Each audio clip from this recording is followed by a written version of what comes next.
perang. Oke. Nah, bisa nggak diperagakan gamesnya di sini supaya penonton bisa tahu game macam apa sih? Bisa. Ya, oke. Silakan. Oke. Nah, ini contoh game kita yang Football Saga. Nah, yang ini game Football Saga. Sebenarnya game itu simulasi bola. Jadi, nah yang menarik adalah kan kebanyakan simulasi bola itu kita jadi manajer. Iya. Di game ini kita manajernya? Bukan, justru bukan. di game ini kita justru jadi player. Oh, pemainnya. Ya, jadi saya harus milih posisi saya mau defender atau kiper. Nah, nanti saya harus gabung sama teman-teman dari berbagai Indonesia. Jadi ini komunitasnya sangat-sangat terbentuk sih.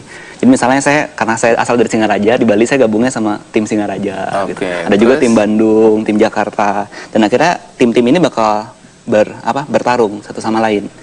Nanti ada simulasinya. Jadi sebenarnya ini game simulasi. Tapi Anda kan posisi misalnya kiper. Ya. Kalau banyak yang melamar jadi kiper, bagaimana menyeleksi? Rebutan jadi.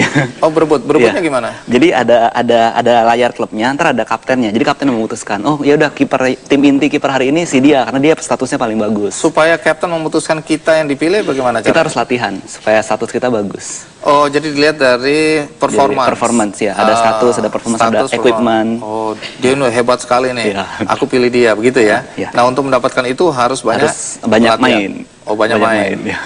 Banyak latihan sih untuk dapetin duit dari situ ya. Ya. Baik. Nah, terus satu lagi ini yang ada game Jepang yang tadi yang Sengoku Iksa. Ini kita kebetulan banget kerjasama dengan Square Enix.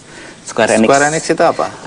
Perusahaan publik di Jepang yang bikin game Final Fantasy. Jadi game-game masa kecil kami sih. Jadi kami sangat merasa senang sekali bisa kerjasama. Senang sekali ya. Iya. Anda dipilih atau terpilih untuk bekerja sama ya? Iya, kebetulan dipercaya. Jadi kalau ini gamenya lebih game simulasi perang gitu dan lebih banyak mikirnya sih. Yang menarik adalah strategi perang zaman Jepang. Dan game ini sebenarnya kita desain untuk memang teman-teman yang sibuk sih. Jadi kita merancang game ini cukup untuk dimainkan sekitar 5 menit tiap harinya. Tiap sesi lah mungkin. Kalau boleh tahu ya. Ya. Prestasi apa yang Arif pribadi pernah raih atau bersama teman-teman pernah raih dalam konteks pembuatan games ini? Kita bersyukur banget, kita banyak dapat apresiasi. Salah satu mungkin yang sempat internasional, kita pernah menang Flash Gaming Award. Itu yang waktu itu San Francisco itu 2010. Di Indonesia juga kebetulan kita banyak juga menang prestasi internasional award. Ya? Prestasi internasional. Dari anak bangsa dari Indonesia. Ya. Kamu juga katanya sering diundang ya dalam events internasional untuk jadi pembicara. Oh iya. Apa yang biasa disampaikan atau apa didiskusikan di... Ya, kita pernah sih. Jadi pernah beberapa kali berkesempatan jadi lebih ke arah mewakili industri Indonesia sih untuk sharing, berbagi di sana bagaimana state industri kita, bagaimana kita bisa berkolaborasi dengan teman-teman dari industri yang udah lebih maju untuk bisa memajukan industri kita. Lebih banyak ke situ. Baik, Arif di usia 26 tahun, hebat ya.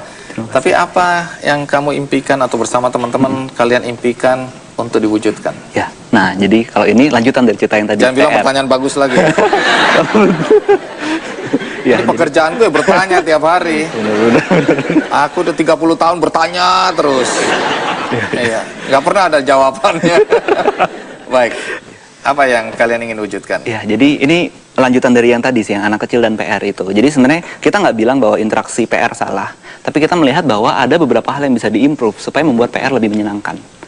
Nah, jadi disitulah kami masuk sih. Kami merasa kami generasi gamers ini kita punya kehidupan yang cukup bahagia gara-gara kita ada games. Kami melihat gimana kalau kita bisa membantu untuk men-share elemen-elemen game ini bisa membuat kehidupan lebih bahagia. Misalnya kayak gimana nanti 20 tahun lagi petani kan naik traktor semua tuh karena lahannya udah besar-besar. Bosan kan pagi jam 8, jam 5 gitu. Generasi kita sih aduh kayaknya bosan banget. Tapi kalau misalnya traktornya ada gamenya, jadi itu traktor tuh udah ada petnya, ada monster-monster dia harus tabrakin kalau cowok. Kalau cewek ada wortel diambil-ambilin gitu. Tapi itu virtual dan dia merasa kerjaan petaninya kelar dan dia juga fun. Misalnya itu. Gimana naik sepeda jadi lebih seru karena keliling kotanya ada petanya, ada gamenya. Oh kalau kesini dapat wortel, kesini dapat poin 100. Ya hal seperti itu. Jadi kami ingin berusaha gimana cara kita bisa terus berkarya membuat game dan membantu untuk bisa membuat dunia ini jadi tempat yang lebih bahagia. Baik, Arif, terima kasih ya sudah mau hadir di acara Kick Candy. Tamu kita berikutnya juga tidak kalah luar biasa karena dialah yang ikut terlibat dalam pembuatan komik-komik dengan tokoh-tokoh yang sangat terkenal di dunia. Antara lain X-Men, Batman, Superman, dan lain-lain. Uniknya, walaupun karyanya go internasional, dia memilih tetap tinggal di sebuah kota kecil bernama Tulungagung, Jawa Timur. Siapa dia? Saya akan segera kembali.